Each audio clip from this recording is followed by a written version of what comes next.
तो हाँ जी स्टूडेंट्स, आज की क्लास में हम अपने मीट्रिक स्पेस की जो बुक चल रही थी बच्चे, उसका जो रियल नंबर सिस्टम वाला चैप्टर चल रहा था वो आज कंप्लीट हो जाएगा बच्चे। 2 ही थ्योरम्स पेंडिंग है, वो करते ही बच्चे हमारा ये यूनिट कंप्लीट। और बच्चे अगर इतना यूनिट आप पढ़ लेते हो पेपर में तो सेक्शन सी से उम्मीद है बच्चे कि अगर आपको एक क्वेश्चन करने की चॉइस मिली तो आप इस यूनिट से इस क्वेश्चन को कर सकते हैं। तो बच्चे देखें, कल हमने की थी रैशनल डेंसिटी थ्योरम, आज हम कर रहे हैं इर्रेशनल डेंसिटी थ्योरम। लगभग कैलकुलेशन सेम तरीके की रहेगी और उसमें तो फिर भी हमें थोड़ा बहुत काम एक्स्ट्रा करना पड़ा था, पर आज वाली थ्योरम में इतना काम नहीं करना होगा। तो बच्चे पेपर में बाय नेम पूछ सकता है इर्रेशनल डेंसिटी थ्योरम, अपरिमेय घनत्व वाली थ्योरम, इर्रेशनल डेंसिटी थ्योरम। तो बच्चे अगर पेपर में इस नेम से आती है तो स्टेटमेंट आपको याद होना चाहिए, अदरवाइज स्टेटमेंट लिखा हुआ आएगा तो फिर कोई दिक्कत ही नहीं है अपने को। तो बच्चे स्टेटमेंट देखें, स्टेटमेंट में कह रहा है between two different real numbers, तो बिल्कुल सेम स्टेटमेंट है, बस रैशनल की जगह इर्रेशनल आ जाएगा। Between two different real number there exist infinite number of irrational number, infinite number of irrational number. कल यहाँ पर रैशनल वर्ड था, आज यहाँ पर इर्रेशनल वर्ड है। तो कोई बात नहीं, 2 डिफरेंट रियल नंबर के बीच में इनफाइनाइट इर्रेशनल नंबर बिठा के दिखाने हैं। तो लिखने का तरीका, प्रूफ, सबसे पहले गिवन। बच्चे गिवन में अपने को दिया हुआ है कि ए और बी कोई 2 डिफरेंट रियल नंबर लेने हैं, तो हमने लिखा 2 डिफरेंट रियल नंबर लेने हैं, तो A and B are 2 different real number. हमने ये 2 डिफरेंट रियल नंबर ले लिए। अब अगर ये दोनों डिफरेंट रियल नंबर हैं तो इसका मतलब ये बराबर नहीं है।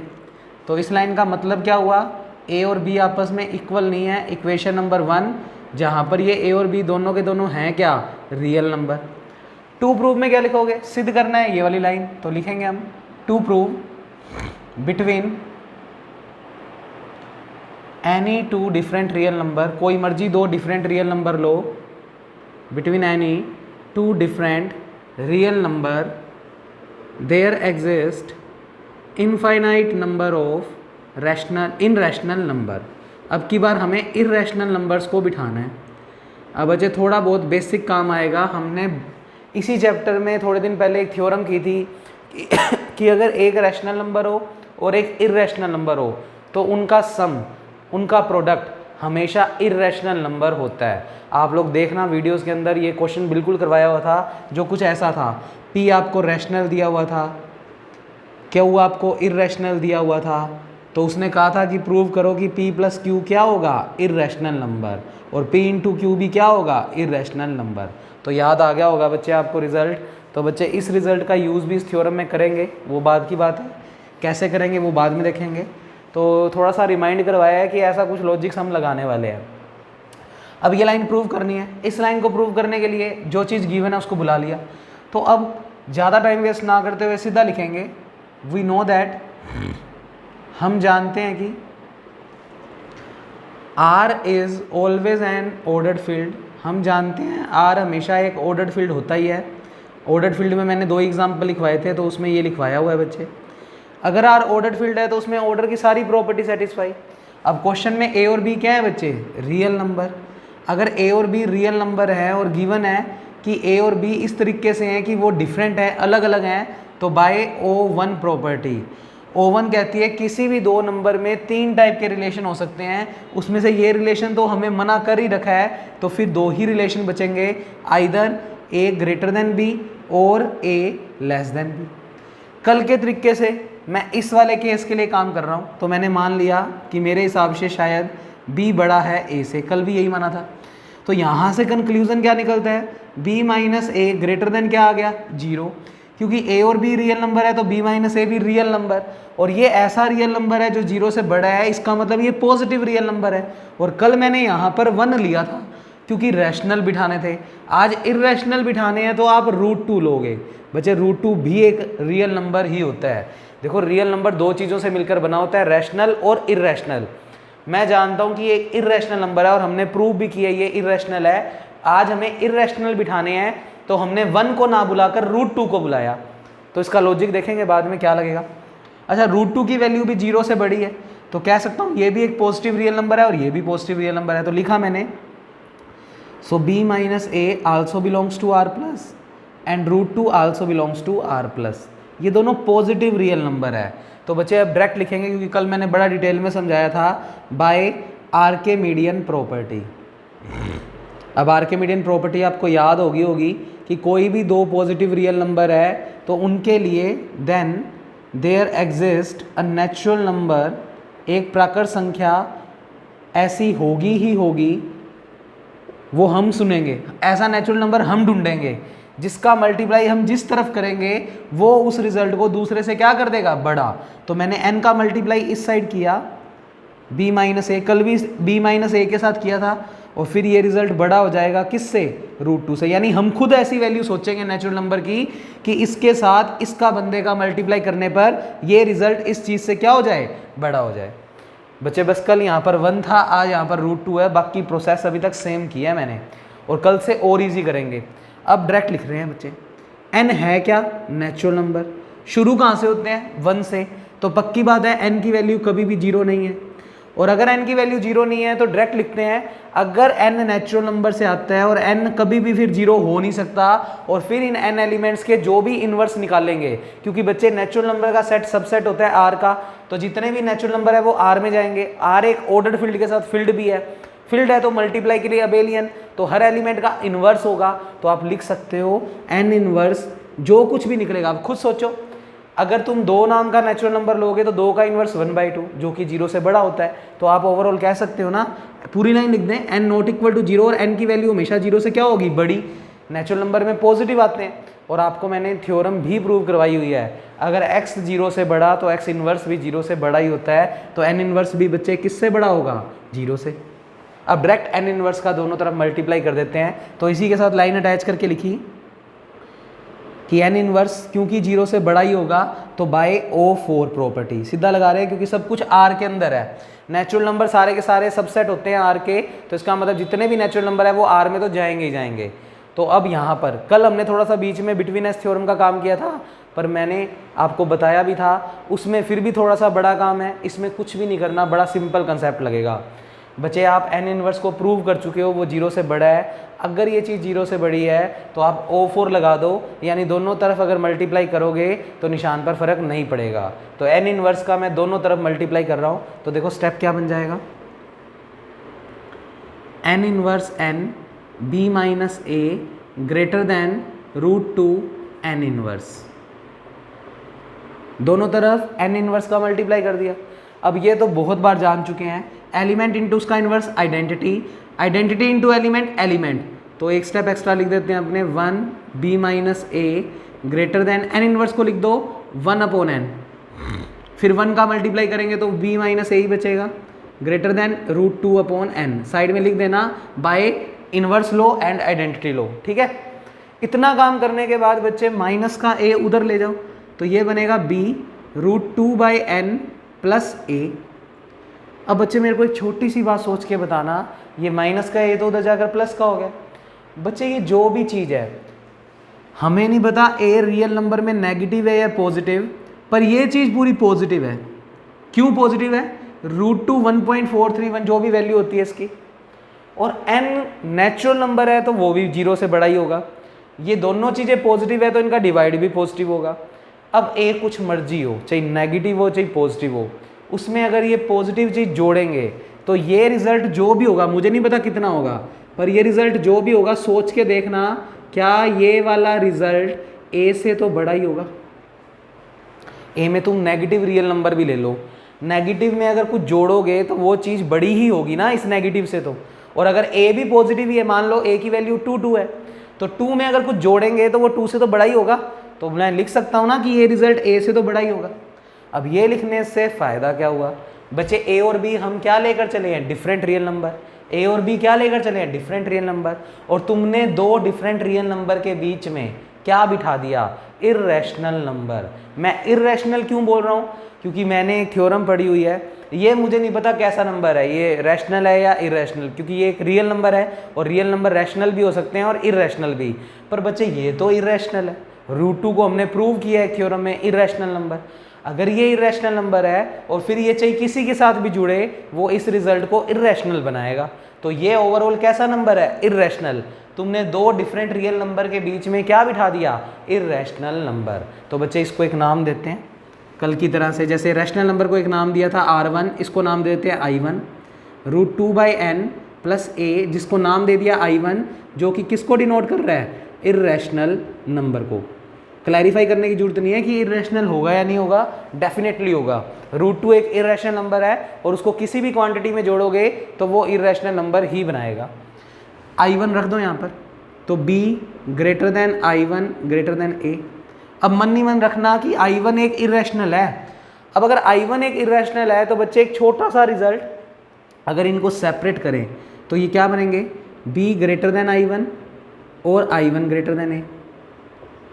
इर्रेशनल नंबर भी तो एक रियल नंबर होता है और ये भी एक रियल नंबर है, दोनों आपस में बराबर नहीं है। और अभी हमने यही तो काम किया है कि अगर दो रियल नंबर बराबर नहीं है तो चाहे उनमें a बड़ा हो चाहे b बड़ा हो, उनमें किसी भी तरीके से एक इर्रेशनल नंबर को बिठाया जा सकता है। तो ऐसे ही इसमें भी बिठाया जा सकता है। अब इसमें बिठाऊंगा कैसे? बायसेक्शन मेथड से। कल अपनों ने डायरेक्ट लिख दिया था कि इनके बीच में फिर कोई ना कोई इर्रेशनल होगा, पर आज इर्रेशनल को थोड़ा तरीके से लेकर आ रहे हैं। तो देखो क्या लिखा, बायसेक्शन मेथड। हमने कौन से मेथड का यूज़ किया?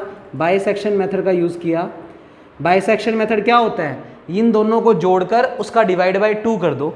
तो मैंने क्या लिखा, एक I2 नाम का इर्रेशनल नंबर बनाया, जो बनाया कैसे?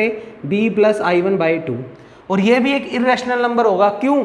क्योंकि I1 इर्रेशनल है और इर्रेशनल नंबर को किसी भी चीज़ के साथ जोड़ो या घटाओ वो इर्रेशनल ही बनाएगा। तो बच्चे I2 जो भी चीज़ बनेगी वो इर्रेशनल होगी। और सोच कर देखो, b और I1 को जोड़कर अगर 2 से डिवाइड करेंगे तो इन दोनों के बीच में कोई वैल्यू बनेगी, और वो भी हमने रिप्रेजेंट कर दी कि उसका नाम क्या है? I2। और I2 भी पक्की बात है एक इर्रेशनल होगा। क्यों? क्योंकि I1 इर्रेशनल है। इर्रेशनल को किसी भी चीज़ के साथ जोड़ो इर्रेशनल ही बनेगा। तो ये पक्की बात है इन दोनों के बीच में होगा। और ये भी कैसा नंबर है? Irrational number. ये पूरा रिजल्ट भी कैसा नंबर है? Irrational number. और ऐसे ही इन दोनों को बच्चे I1 + a को जोड़कर डिवाइड बाय 2 कर दो और उसका नाम I3 रख दिया। तो I3 किसका नाम रखा है? I1 + a/2। और ये भी पक्की बात है कैसा नंबर होगा? इर्रेशनल नंबर ही होगा, क्योंकि कभी भी इर्रेशनल को किसी में भी जोड़ेंगे तो वो इर्रेशनल ही बनाएगा। तो और I3 क्योंकि उन दोनों को जोड़कर डिवाइड बाय 2 किया है तो पक्की बात है वो I1 और a के बीच में होगा। तो मैं ओवरऑल सारा मिटोकर वो लाइनें कंप्लीट करता हूँ। तो बच्चे b और I1 के बीच में तो कौन बैठ गया? I2। तो मैं लिखता हूँ। तो ये थ्योरम भी बच्चे कंप्लीट। पेपर में इन दोनों में से एक थ्योरम, और नहीं तो जो अगली कर रहा हूँ वो आएगी ही आएगी बच्चे। तो देखें ध्यान से, तो ये लाइन अगर इंप्लीमेंट करें तो b I2 I1 and I1 और a के बीच में I3 बैठ गया। अब क्या देखा तुमने? b और a के बीच में एक्चुअल में 4 इर्रेशनल नंबर बैठ गए। अब ऐसे ही तुम जब इनको सेपरेट करोगे, इनको करोगे, इनको करोगे, इनको करोगे, तो इनके बीच में भी बायसेक्शन मेथड की हेल्प से और बैठ जाएंगे। तो बस ये तो तुम सीधा लिखोगे फ्रॉम अबव प्रोसेस। ये वाला प्रोसेस अगर रिपीट करते रहे तो बच्चे फिर इन दोनों के बीच में भी बैठ जाएगा। तो बस डायरेक्ट ऐसे दिखा दो, I कोई 5 होगा, I7 भी कुछ होगा, I2 भी होगा, I1 भी होगा, I3 भी होगा, और ऐसे करते करते कोई I8 भी आएगा, A भी आएगा, और भी बीच में आते रहेंगे। तो B और A जो कि दो डिफरेंट रियल नंबर है, उनके बीच में कितने सारे इर्रेशनल नंबर है? इनफाइनाइट। तो नीचे आप लाइन लिख देना बच्चे, that means statement between any two different real number there exists infinite number of irrational number। इसे बोलते हैं irrational density theorem। बच्चे नेक्स्ट और लास्ट थ्योरम, और ये यूनिट कंप्लीट हम करने जा रहे हैं बच्चे।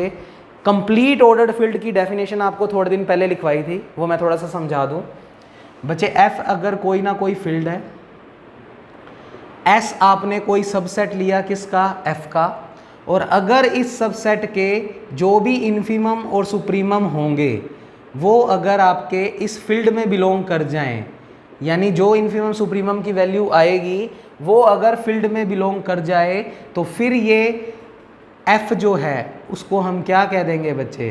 Complete ordered field. और बच्चे अगर ये डेफिनेशन तुम्हें याद आ गई तो तुम्हें याद आ गया होगा कि मैंने लिखवाया था कि सिर्फ कंप्लीट ऑर्डर्ड फील्ड आर होता है, यानी रियल नंबर का सेट ही कंप्लीट ऑर्डर्ड फील्ड होता है। और नीचे नोट लगवा कर लिखवाया था कि रैशनल नंबर यानी क्यू कभी भी कंप्लीट ऑर्डर्ड फील्ड नहीं होता। तो सोचो, अगर आज ये थ्योरम है कि हमें प्रूव करना है कि क्यू एक कंप्लीट ऑर्डर्ड फील्ड नहीं होता, तो हम कैसे करेंगे? हम क्यू से एक सबसेट लेंगे, उस सबसेट का कोई ना कोई सुप्रीमम मान लेंगे। अब हम जानते हैं किसी भी सेट का सुप्रीमम यूनिक होता है। अगर मैंने 5 को सुप्रीमम बोल दिया तो 5 के अलावा कोई और सुप्रीमम तो होगा नहीं। अब एस सेट का सुप्रीमम कुछ भी मान लिया हमने, और मान लो वो सुप्रीमम फील्ड में अगर बिलोंग ना करे, फील्ड का नाम अब की बार क्यू होगा, क्योंकि क्वेश्चन में हमें प्रूव करना है क्यू कंप्लीट ऑर्डर्ड फील्ड नहीं है। अगर एफ को कंप्लीट बनना होता है तो उसे ये प्रॉपर्टी रखनी पड़ती है। तो अगर क्यू को कंप्लीट ऑर्डर फील्ड बनना है तो उसे भी ये प्रॉपर्टी रखनी होगी, यानी जो भी इन्फीमम या सुप्रीमम होगा वो क्यू में बिलोंग करना चाहिए। पर आज जब मैं कैलकुलेशन करूंगा तो जो मैं सबसेट क्यू से उठाऊंगा उसका जो भी सुप्रीमम होगा वो फील्ड में बिलोंग नहीं करेगा। अगर सुप्रीमम फील्ड में बिलोंग ना करे, यानी सुप्रीमम क्यू में बिलोंग अगर नहीं किया, तो फिर क्यू कंप्लीट ऑर्डर्ड फील्ड नहीं होगा। तो बच्चे मोस्ट इंपॉर्टेंट थ्योरम है, कुछ बातें उस थ्योरम में याद करनी पड़ेंगी, पर जब ओवरऑल पूरी थ्योरम हो जाएगी तो हमें बात समझ आ जाएगी। एक बात और बता दूं थोड़ा सा, फिर ही थ्योरम स्टार्ट करेंगे। सुप्रीमम का एक मतलब ये भी होता है least upper bound. Upper bound में जो सबसे छोटा होगा ना वही बंदा सुप्रीमम कहलाता है, ये बात याद रखना। और किसी भी सेट का सुप्रीमम यूनिक होता है, ये बात भी याद रखना। अब स्टार्ट कर रहे हैं बच्चे, मोस्ट इंपॉर्टेंट थ्योरम कई बार पूछी गई है और आज की लास्ट और हमारी इस यूनिट का काम खत्म बच्चे। कल से हम करेंगे यूनिट नंबर 2, 4th और 5th यूनिट कॉम्प्लेक्स में थी जो आप लोग कर चुके हैं। ये मैंने आपको फर्स्ट यूनिट कंप्लीट करवा दिया है। अब नेक्स्ट हम करेंगे बच्चे इसका सेकंड यूनिट, बड़ा इजी है, ये काम मुश्किल था। अब जो सेकंड यूनिट करेंगे वो बहुत इजी है बच्चे और बहुत मज़ेदार है, वो देखेंगे हम जब स्टार्ट करेंगे। लिखें बच्चे स्टेटमेंट, पेपर में स्टेटमेंट लिखा हुआ आएगा, या ऐसा भी आ सकता है कि प्रूव करो कि रैशनल नंबर का सेट कंप्लीट ऑर्डर फील्ड नहीं होता। तो वही लिख रहा हूँ मैं, Q is not a complete order field. इतना सा स्टेटमेंट है कि प्रूव करो कि ये कभी भी कंप्लीट ऑर्डर फील्ड नहीं बनाता। या ऐसा भी लिख सकता है, रैशनल नंबर का सेट कभी भी कंप्लीट ऑर्डर फील्ड नहीं बनाता, क्योंकि क्यू का मतलब ही क्या होता है, रैशनल नंबर। तो इसके वेरिफिकेशन में आप क्या लिखेंगे? सबसे पहले हेडिंग लगाएंगे प्रूफ। प्रूफ में गिवन, गिवन में क्या गिवन है? क्यू नाम का सेट, जो कि किस चीज़ का सेट होता है? Set of rational number. तो आप क्या लिखेंगे? गिवन है क्यू, जो कि किस चीज़ की कलेक्शन होती है? Set of all rational number. सभी परिमेय संख्याओं की कलेक्शन को ही हम क्यू बोलते हैं। अब क्यू के अंदर जिस टाइप के एलिमेंट होते हैं वो भी थोड़ा सा लिख कर दिखा दो। दैट मीन्स क्यू जो है वो एक सेट है जिसमें p बाई क्यू टाइप के एलिमेंट है, where q not equal to 0, और p और q किससे बिलोंग करते हैं? इंटीजर से। ये तो हमने क्यू की डेफिनेशन दे दी। अब प्रूव क्या करना है तो वो लिखते हैं, टू प्रूव। सिद्ध क्या करना है? Q is not a complete order field, Q be not a complete ordered field. हमें प्रूव करना है कि क्यू कभी भी कंप्लीट ऑर्डर्ड फील्ड नहीं बनाता। कब नहीं बनाएगा खुद सोचो। ये बंदा कंप्लीट ऑर्डर फील्ड कब नहीं होगा? जब इसका कोई सबसेट उठाएंगे और उस सबसेट का जो भी सुप्रीमम या इन्फीमम होंगे वो फील्ड में बिलोंग नहीं करेंगे। अब दोनों चीज़ें नहीं बिठाने की जरूरत होती। अगर हम कोई सेट लेकर चले और उसका सुप्रीमम भी फील्ड में बिलोंग नहीं कर रहा तो वहीं प्रूव हो गया कि ये बंदा फिर कंप्लीट ऑर्डर्ड फील्ड नहीं है। तो बच्चे अपने को पता है कि अपने क्या प्रूव करने वाले हैं, तो मैं क्या लिख रहा हूँ? दैट मीन्स टू प्रूव, मुझे क्या प्रूव करना पड़ेगा? If S be a subset, S B a non void subset of Q, अगर हम एक S को नॉन वॉइड सबसेट लेकर चलें किसका? Q का, और let K be the supremum of S, तो ये चाहिए लाइनें पेपर में मत लिखना, ये तुम्हें समझाने के लिए कर रहा हूँ कि मेरे को फिर क्या शो करना पड़ेगा कि प्रूव हो जाए कि ये कंप्लीट ऑर्डर्ड फील्ड नहीं है। Let K be the supremum of set S, मान लिया इस सेट S के सुप्रीमम का नाम क्या है? K, और अगर हम ये प्रूव कर पाए कि ये जो K नाम का सुप्रीमम है वो इस फील्ड में, कौन सा फील्ड की बात हो रहा है? क्यू फील्ड की। अगर इस क्यू फील्ड में बिलोंग नहीं किया, अगर कर जाता फिर तो क्यू कंप्लीट ऑर्डर्ड फील्ड है, पर अगर के क्यू में बिलोंग नहीं कर रहा, अब क्यू तुम्हें याद रखना है किस चीज़ की कलेक्शन है, सभी रैशनल नंबर।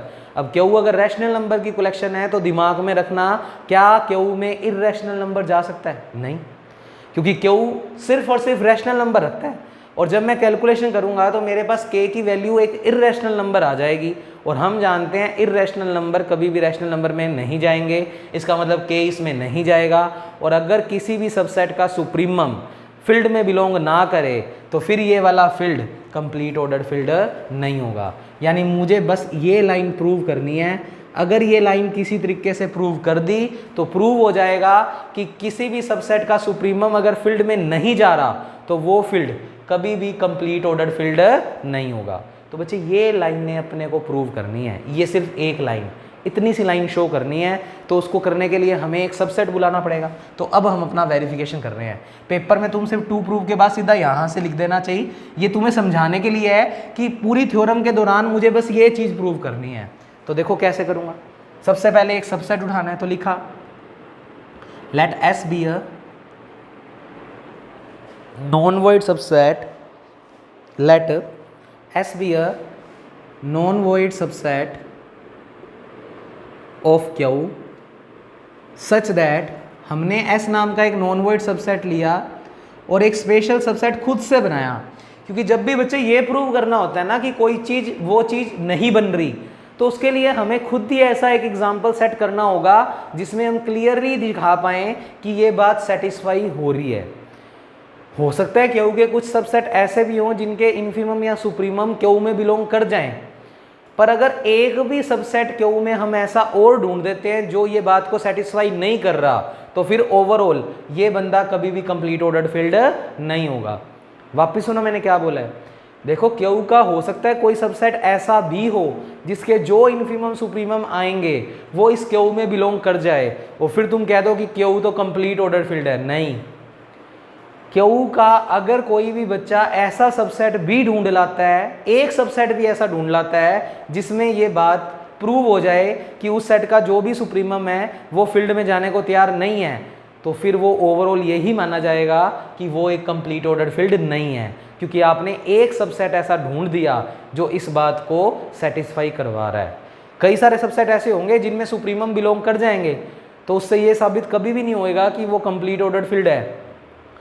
तो अगर जब भी थ्योरम में ये प्रूव करना हो कि वो कंप्लीट नहीं है, तो इसका मतलब खुद अपने को एक ऐसा एग्जाम्पल क्रिएट करके दिखाना है जो इस बात को एग्री करवा दे कि ये ऐसा एक केस है जिसकी वजह से सुप्रीमम इस सेट में बिलोंग नहीं कर रहे, तो फिर ये कंप्लीट नहीं होगा। क्योंकि एक भी चीज़ मिल जाए ऐसी तो फिर ओवरऑल वो कंप्लीट नहीं है।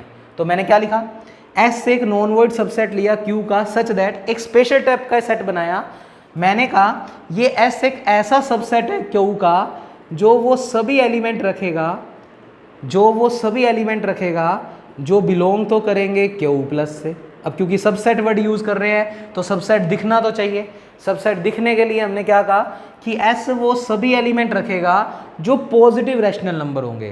क्यू में तो सारे ही हैं, पॉजिटिव और नेगेटिव सभी टाइप के रैशनल नंबर हैं, पर हमने एस में सिर्फ और सिर्फ पॉजिटिव रैशनल नंबर को बुलाया और उन पे भी कंडीशन लगा दी कि इसमें सिर्फ वही एक्स रह पाएंगे जिन एक्स का स्क्वायर करने पर वो 0 से 2 के बीच में हो। बाउंड्री लगा दी कि एस एक ऐसा सबसेट है क्यू का जो एक तो क्यू के सिर्फ पॉजिटिव रैशनल नंबर रखेगा और पॉजिटिव में भी सिर्फ वो वाले रखेगा जिनका स्क्वायर करने पर वो 0 से किसके बीच में रहेंगे, 2 के बीच में।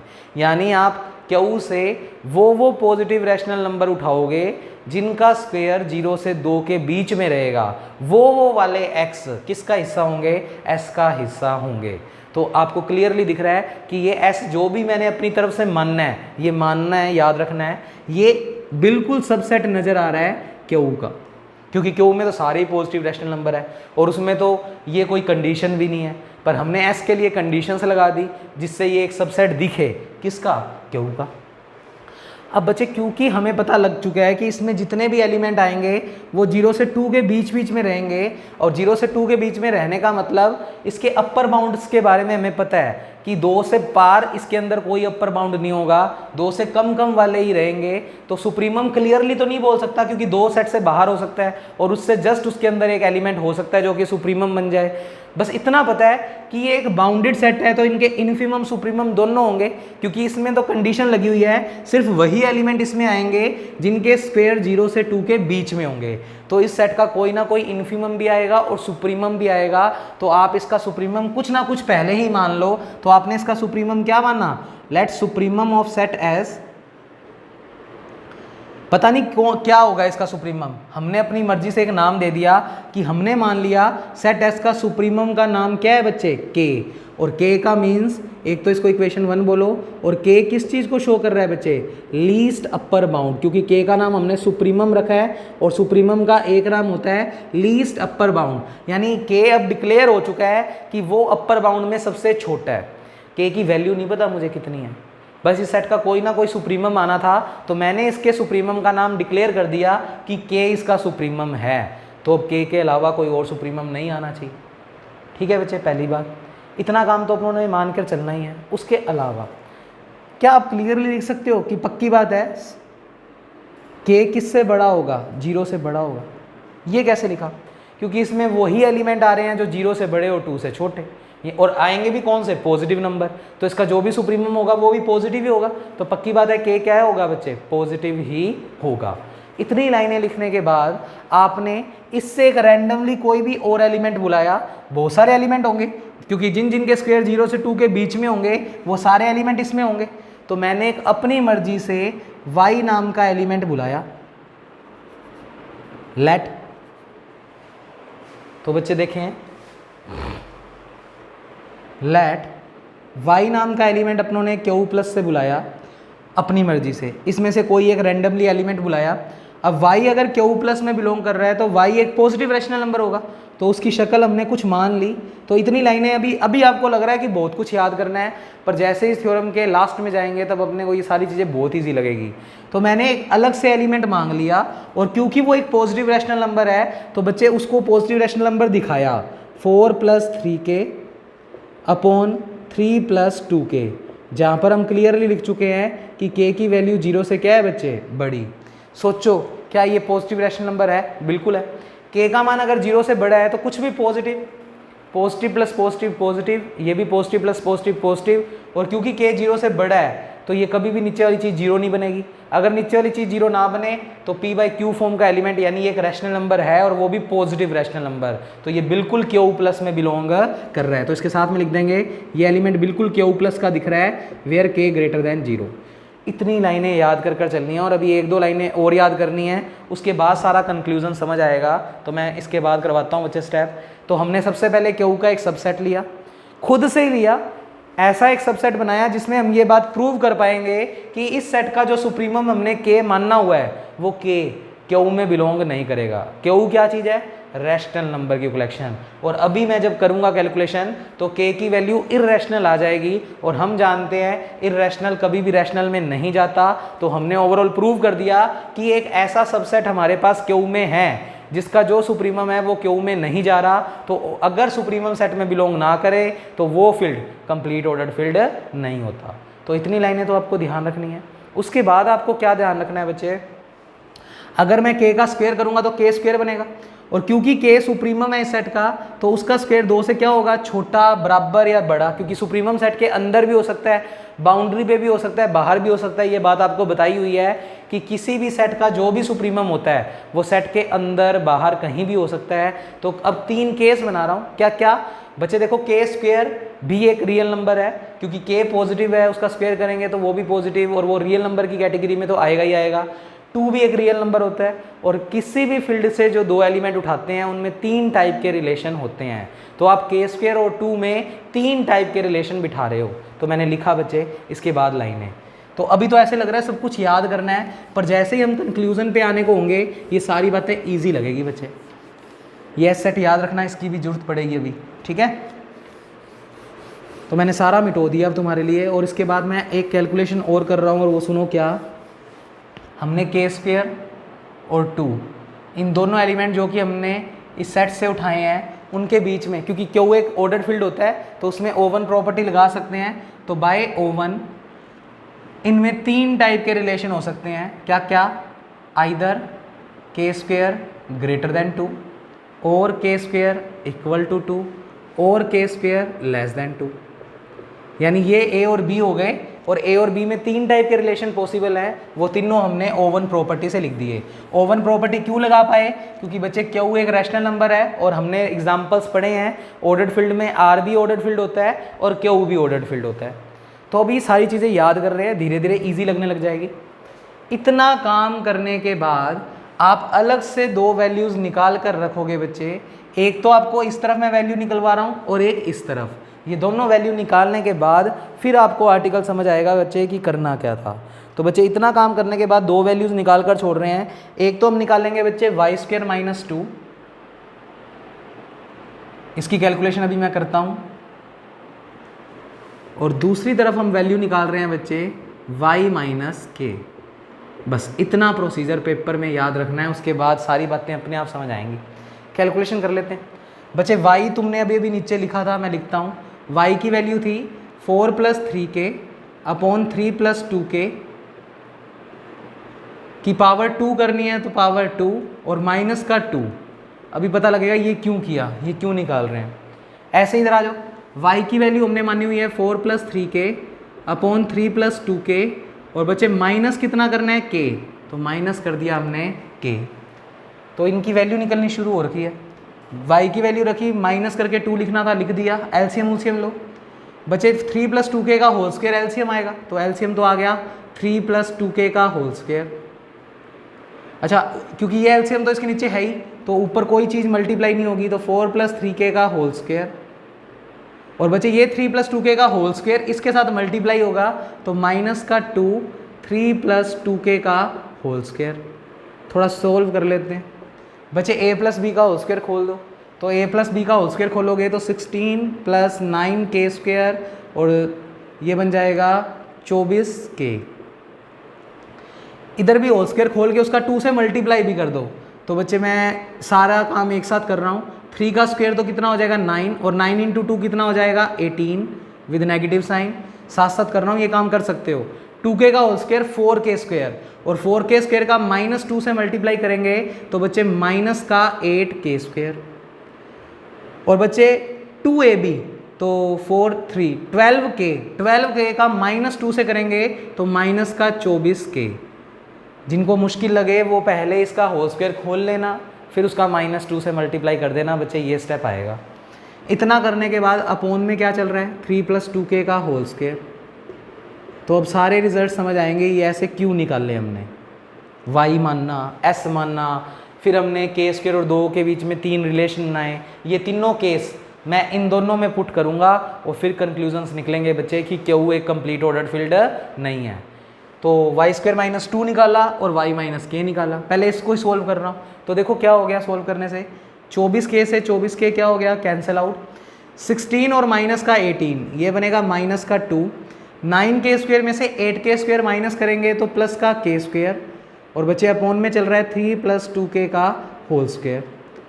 इसको पहले लिख देता हूँ, इसको बाद में। तो ये बना ओवरऑल k² - 2 अपॉन 3 + 2k का होल स्क्वायर।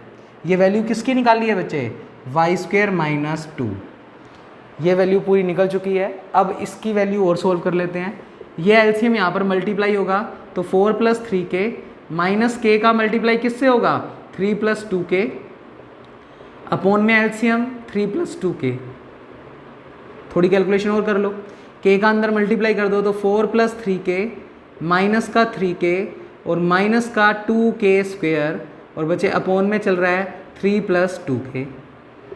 3k से 3k क्या हो गया कैंसिल आउट, और बचे 4 और 2 में से अगर कुछ कॉमन लें तो 2 कॉमन आ गया, अंदर बच गया 2 - k², और बचे अपॉन में चल रहा है 3 + 2k। ये वैल्यू किसकी आई है बच्चे y - k। तो बोर्ड पे आपको 2 वैल्यूज़ निकाली हुई दिख रही हैं, एक तो y² - 2 और एक y - k, और ऊपर तुम्हें 3 केस नज़र आ रहे हैं बच्चे। अब हमें करना क्या होगा, हम 1 बाय 1 पहले ये वाला केस इसमें भी पुट करेंगे और इसमें भी, और देखते हैं क्या कुछ कंक्लूजन आता है। तो बच्चे केस फर्स्ट बुला रहा हूँ। तो हम 1 बाई 1 चेक कर रहे हैं कि अगर ये हुआ तो उससे क्या आंसर मिलता है। तो के स्क्वायर ग्रेटर देन 2। अब बड़े आराम से धीरे धीरे सुनना बच्चे बातें। अगर के स्क्वायर 2 से बड़ा मानकर चलें तो ये रिजल्ट इसमें भी पुट करो और ये रिजल्ट इसमें भी। तो मैं इसको दे देता हूँ इक्वेशन नंबर ए और इसको दे देता हूँ इक्वेशन नंबर बी। तो मैंने लिखा जब हम के स्क्वायर का मान 2 से बड़ा मानकर चल रहे हैं तो फ्रॉम इक्वेशन ए, समीकरण ए से, बच्चे समीकरण ए से देखते हैं क्या रिजल्ट बनता है। के स्क्वायर का मान कुछ ऐसा सोचो जो 2 से बड़ा हो। 3 सोच लें, के स्क्वायर की पूरी वैल्यू 3 सोच रहे हैं क्योंकि 3 2 से क्या होता है बड़ा। बच्चे के स्क्वायर का मान 3 अगर इसमें रखोगे तो 3 माइनस 2, बच्चे 3 माइनस 2 1, यानी ऊपर चीज़ बनी पॉजिटिव। और बच्चे नीचे के की वैल्यू रखें, चाहिए 3 रखेंगे तो 3 रखेंगे तो अंडर द रूट 3, क्योंकि हमने के स्क्वायर का मान 3 मानना है। अंडर द रूट 3 भी रखेंगे तो मुद्दे की बात ये सारी चीज़ प्लस है और उसका होल स्क्वायर भी फिर प्लस ही होगा। तो ओवरऑल आपने क्या देखा कि अगर के स्क्वायर ग्रेटर देन 2 लेकर चलते हैं और के स्क्वायर को मन ही मन 3 रखते हैं इस पूरे में, तो ये पूरा रिजल्ट पॉजिटिव बनता है। पॉजिटिव का मतलब 0 से बड़ा। अगर ये चीज़ 0 से बड़ी तो ये चीज़ भी 0 से बड़ी। तो आप क्या लिखोगे, from equation A Y square minus 2 का मान किससे बड़ा, 0 से। अब अगर वाई स्क्वायर माइनस 2 का मान 0 से बड़ा तो वाई स्क्वायर किससे बड़ा, 2 से बड़ा। माइनस का 2 उधर जाके प्लस का हो गया। अब इधर आओ, यही वाला केस अब हम कौन सी इक्वेशन में, तुम अपनी कॉपी में नीचे लिखोगे, मैं यहाँ लिख रहा हूँ फ्रॉम इक्वेशन बी, तुम इसी के नीचे लिखोगे फ्रॉम इक्वेशन बी और अब उसमें पुट करोगे। तो देखो के स्क्वायर का मान 2 से बड़ा यानी 3। बच्चे अगर 3 यहाँ पर रखोगे तो 2 माइनस 3 माइनस का 1, माइनस का 1 इंटू 2 माइनस 2, और नीचे तो के रूट 3 रखेंगे तो भी पॉजिटिव ही बनेगा, पर ऊपर नेगेटिव है नीचे पॉजिटिव है। नेगेटिव अपॉन पॉजिटिव नेगेटिव, तो ये रिजल्ट पूरा नेगेटिव है। नेगेटिव का मतलब 0 से छोटा, तो इसकी वैल्यू 0 से क्या हो गई बच्चे, छोटी। तो आप लिख सकते हो y माइनस के, जहाँ पर के स्क्वायर का मान अगर 3 रखते हो तो ये रिजल्ट 0 से क्या आता है, छोटा। दैट मीन्स y छोटा है k से। अब इन दोनों से हम एक मन ही मन डायग्राम बनाते हैं और देखते हैं कंक्लूजन क्या निकल रहा है। बच्चे वाई स्क्वेयर, वाई एलिमेंट का स्क्वेयर करने पर वो 2 से बड़ा। अब आपको थोड़ा समझाने के लिए मैं यहाँ पर शो कर रहा हूँ। बच्चे एस सेट आपने मानना हुआ है कि वो सभी एक्स रखेगा जो क्यू प्लस में बिलोंग करते हैं और जिनके स्क्वेयर करने पर वो 0 से 2 के बीच में रहते हैं। यही बोला मैंने, वाई एलिमेंट का स्क्वेयर 2 से बड़ा है। अगर y का स्क्वायर करने पर वो 2 से बड़ा है तो वो y इस सेट के अंदर तो नहीं होगा, क्योंकि सुनो एस सेट क्या कह रहा है, एस सेट कह रहा है मैं वो सभी एलिमेंट रख लूंगा जिनका स्क्वायर 2 से छोटा हो। y तो कहता कि मेरा स्क्वायर तो 2 से बड़ा है, अगर मेरा स्क्वायर 2 से बड़ा है तो मैं सेट एस के अंदर तो नहीं होऊंगा, तो मैं सेट एस के बाहर ही होऊंगा। तो आप अपनी कॉपी में इतना लिखने के बाद मन ही मन एक रफ लाइन सी बनाएंगे। ये पूरा एस सेट है, ये जो ब्रैकेट है वो एस सेट है, और क्योंकि y कह रहा है कि उसका स्क्वायर करने पर वो 2 से बड़ा है तो वो इस कंडीशन को सेटिस्फाई नहीं कर रहा, तो y जो है वो सेट से बाहर होगा। तो y जो भी होगा वो सेट से बाहर होगा। मैंने एस सेट से बाहर दिखा दिया। एस सेट कौन सा है, ब्रैकेट वाला। अब इसको पढ़ो, y कहता, क्योंकि केस तो यही चल रहा था ना, के स्क्वायर ग्रेटर देन 2, उसको हमने a में भी पुट किया और b में भी पुट किया। ए में पुट किया तो ये रिजल्ट आया और उसके अकॉर्डिंग डायग्राम में y सेट से बाहर हो गया, क्योंकि y का स्क्वायर 2 से बड़ा है। जिन भी बंदों का स्क्वायर 2 से कम है वो ही सेट एस के अंदर रहेंगे, बाकी तो बाहर हो जाएंगे। अब आ जाओ, y छोटा है k से, यानी k बड़ा है, k बड़ा है y से, तो k इसके भी बाद में होगा। k कहता मैं बड़ा हूँ y से, तो k अगर y बाहर है तो k भी बाहर ही होगा, और k y से भी बड़ा है तो k को y के बाद में बना दिया। अब बच्चे तुम्हें मैंने थोड़े दिन पहले सुप्रीमम इन्फीमम ये समझाए थे। इस तरफ क्या होता है, अपर बाउंड, और बच्चे अपर बाउंड में जो सबसे छोटा होता है वो सुप्रीमम होता है, और तुम्हें अपर बाउंड में सबसे छोटा पता नहीं ये एलिमेंट क्या है, मान लो y सबसे छोटा है, क्योंकि k से तो छोटा ही है ना y, तो अपर बाउंड इस तरफ है। अपर बाउंड में सबसे छोटा तुम्हें k तो नजर नहीं आ रहा, कौन नजर आ रहा है, y। तो बच्चे y सुप्रीमम बन गया। जबकि हमने तो सेट एस के सुप्रीमम का नाम के रखा हुआ है, इक्वेशन नंबर उसको मार्क शायद की हुई थी मैंने 1। तो बच्चे आप क्या कहोगे, हमने के को बोला हुआ है कि वो हमारे सेट का सुप्रीमम है, पर यहाँ इस कंक्लूजन से तो के सुप्रीमम ही नहीं रहा, क्योंकि के तो अपर बाउंड में सबसे छोटा नहीं दिख रहा इसके अकॉर्डिंग। तो आप इसके बाद लाइनें क्या लिखोगे, तो ये लिखने के बाद आप अपनी कॉपी में हल्का सा रफ साइड में बना लेना जिससे बातें समझ आ जाए। आप कहोगे हेयर के is not a least upper bound, के हमें इस आर्टिकल में इस केस में लीस्ट अपर बाउंड नहीं दिखाई दे रहा, दैट मीन्स के is not a supremum of set S, not a supremum of set S. तो के तो एस सेट का सुप्रीमम ही नहीं रहा, जबकि हमने तो बोला हुआ है एस सेट का सुप्रीमम का नाम क्या है बच्चे, के। तो इसका मतलब ये केस तो कोई काम का ही नहीं रहा, क्योंकि इसने तो हमारी जो एजम्पशंस हैं उनको ही गलत कर दिया।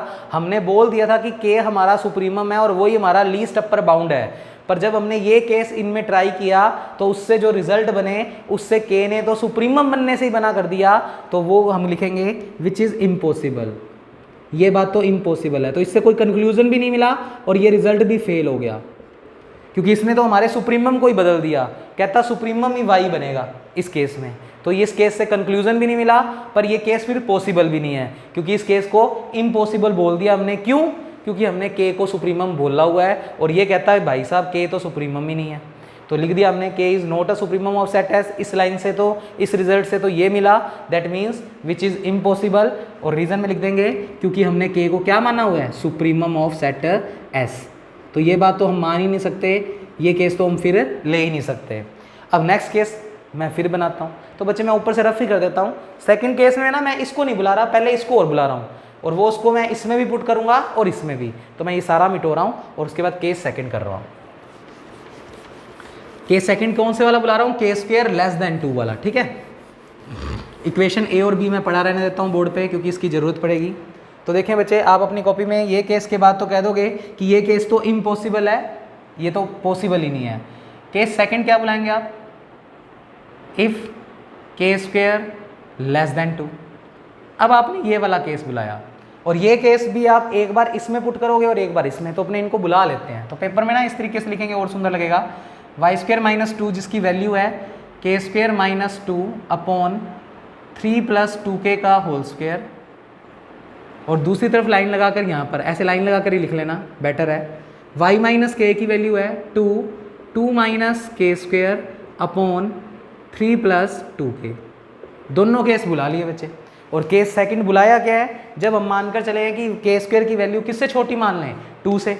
देखते हैं क्या रिजल्ट्स आते हैं बच्चे। के स्क्वायर का कोई ऐसा मान सोचो जो 2 से छोटा हो। तो के स्क्वायर की वैल्यू मैं 1 मान रहा हूँ, क्योंकि के स्क्वायर अगर 1 मान लूँ तो 1 2 से छोटा होता है। रखो के स्क्वायर का मान 1 रखोगे तो 1 माइनस 2 नेगेटिव।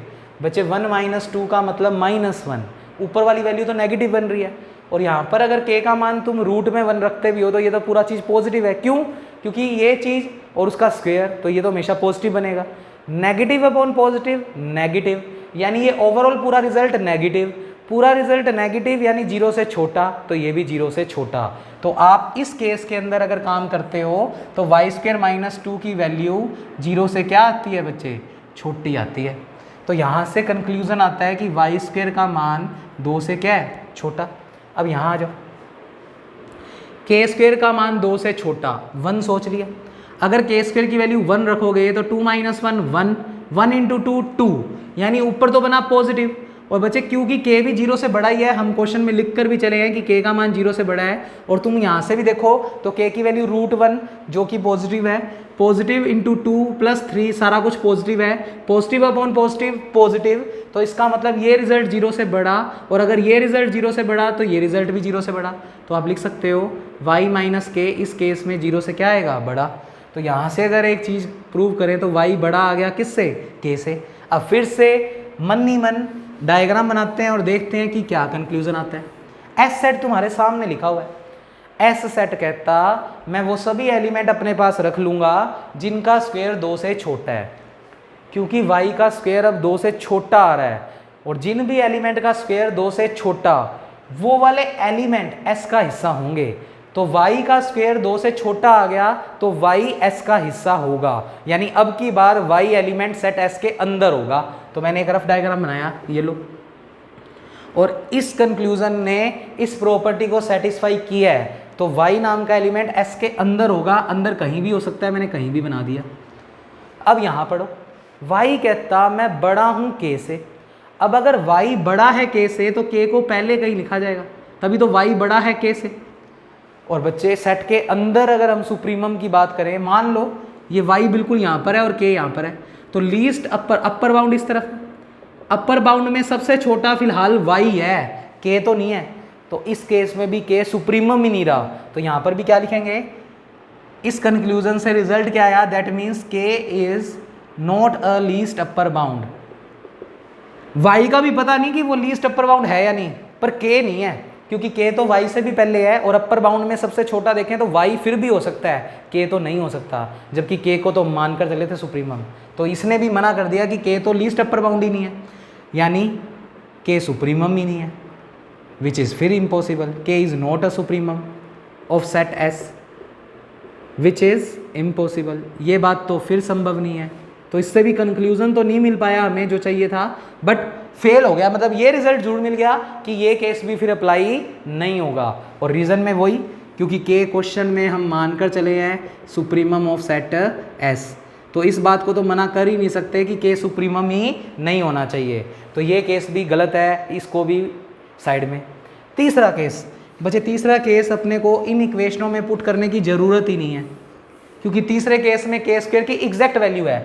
इनको क्यों पुट किया, क्योंकि एग्जैक्ट वैल्यू नहीं थी, केस थे कि इनकी वैल्यू 2 से कम कुछ भी हो सकती है, 1, 0, -1, -2, और वो रखकर जब हमने कंक्लूजन निकालने पड़े ए और बी में इनकी वैल्यू रखनी पड़ी, क्योंकि के की वैल्यू एग्जैक्ट नहीं थी। वो तो हम मन में सोच रहे थे कि के स्क्वायर का मान 1 सोच लेते हैं जो 2 से छोटा है, कोई 0 भी सोच सकता है, तो उनके लिए हर बार यही रिजल्ट आएगा। अब तीसरा केस जो बनता है बच्चे, वो तो एक परफेक्ट वैल्यू दे रखी है, इफ के स्क्वायर इक्वल टू 2। अब एग्जैक्टली इक्वल है तो पुट ही क्यों करें, डायरेक्ट यहाँ से आंसर निकालते हैं। तो k की वैल्यू क्या आ गई बच्चे, ±√2। और आप जानते हो √2 एक इर्रेशनल नंबर होता है, तो रीज़न में क्या लिखेंगे, क्योंकि √2 इज़ एन इर्रेशनल नंबर। हम जानते हैं √2 प्रूव भी किया हुआ है कि √2 एक इर्रेशनल नंबर होता है, और अगर √2 एक इर्रेशनल नंबर होता है तो पक्की बात है जो k की वैल्यू अब यहाँ से आई है ±√2, वो q में जाने को तैयार नहीं है, क्योंकि बच्चे q किस चीज़ की कलेक्शन है, रैशनल नंबर, और एक रैशनल नंबर का सेट कभी भी इर्रेशनल को अपने अंदर नहीं रखेगा। तो इस केस में k सुप्रीमम तो है ही, क्योंकि हमने k को सुप्रीमम तो बोल ही रखा था, तो k की वैल्यू सुप्रीमम है, बट वो q में बिलोंग नहीं कर रहा, क्योंकि इस क्वेश्चन में k को सुप्रीमम तो हमने मानना ही हुआ है, और उसकी जो वैल्यू आई है वो सेट के फील्ड में बिलोंग नहीं कर रही, क्योंकि फील्ड हमारा रैशनल नंबर का सेट है, और अगर किसी भी सेट के सब सेट का सुप्रीमम फील्ड में बिलोंग ना करे तो बच्चे वो फील्ड कभी भी कंप्लीट ऑर्डर फील्ड नहीं होता। तो इस केस में k is a supremum of set S, वो तो हमने सुप्रीमम तो मानना ही हुआ है इसलिए सुप्रीमम बोल रहा हूँ, supremum of set S and doesn't belongs to q, और ये वैल्यू q में बिलोंग नहीं कर रही, सो q is not a complete ordered field. तो प्रूव हो गया कि q एक कंप्लीट ऑर्डर्ड फील्ड नहीं बनाता। बच्चे मोस्ट इंपॉर्टेंट थ्योरम है, मैं थोड़ा सा याद करवा दूं। सबसे पहले आपने S नाम का एक सबसेट उठाया, उसमें इस टाइप के विशेष एलिमेंट लिए, फिर इसका एक सुप्रीमम पहले ही डिक्लेयर कर दिया कि हमने बोल दिया इस सेट का कोई ना कोई सुप्रीमम आएगा और उसका नाम k है, यानी k को हमने लीस्ट अपर बाउंड मान लिया। अब उसको मान लिया, उसके बाद फिर हमने कहा एक y नाम का एलिमेंट और उठाया जिसकी फॉर्म q प्लस में से है, तो इसलिए 4 + 3k अपॉन 3 + 2k। फिर अलग से वैल्यूज़ निकाली y² - 2 और y - k, और 3 केस किस किस में बनाए, k² और 2 में, कि k² या तो 2 के बराबर या 2 से बड़ा या 2 से छोटा। जब 2 से बड़ा और 2 से छोटे वाले में इनमें पुट करेंगे और एक रफ लाइन बनाकर डायग्राम को सोचेंगे तो k कभी भी सुप्रीमम आएगा ही नहीं, जबकि हमने तो बोल रखा है कि k सुप्रीमम है, तो इसका मतलब वो दोनों केस ही वैलिड नहीं है। तीसरा केस पुट करने की जरूरत ही नहीं है, क्योंकि एग्जैक्ट वैल्यू आ गई। जब काम क्या कर रहे थे, k की वैल्यू निकालने की कोशिश कर रहे थे, यहाँ से डायरेक्ट रिजल्ट ही है, तो k की वैल्यू √2 है, और √2 एक इर्रेशनल नंबर है जो कि q में नहीं जाएगा। तो कुल मिलाकर सुप्रीमम सेट S का k था, और वो क्यू में जाने को तैयार नहीं है, और अपनी कंप्लीट ऑर्डर्ड फील्ड की डेफिनेशन भी यही है कि उसका एक सबसेट उठाओ और उस सबसेट के अंदर एक सुप्रीमम या इन्फीमम जो भी होगा उसको प्रूव करो कि वो उस फील्ड में बिलोंग ना करे। तो के अगर क्यू में बिलोंग नहीं कर रहा, जो कि नहीं कर रहा, तो फिर के क्यू जो है वो कंप्लीट ऑर्डर्ड फील्ड भी नहीं होगा। तो बच्चे ये चैप्टर, ये यूनिट ख़त्म। कह सकते हो कि अब इस पेपर में तुम्हारे 3 यूनिट डन हो चुके हैं। नेक्स्ट यूनिट हम बच्चे कल की क्लास में शुरू करेंगे। बहुत ईजी चैप्टर है, तो सिर्फ 4 प्रॉपर्टी हैं, याद करो और उसके बिहाफ पे पूरा चैप्टर कंप्लीट। तो वो हम कल से शुरू करेंगे। Thank you class.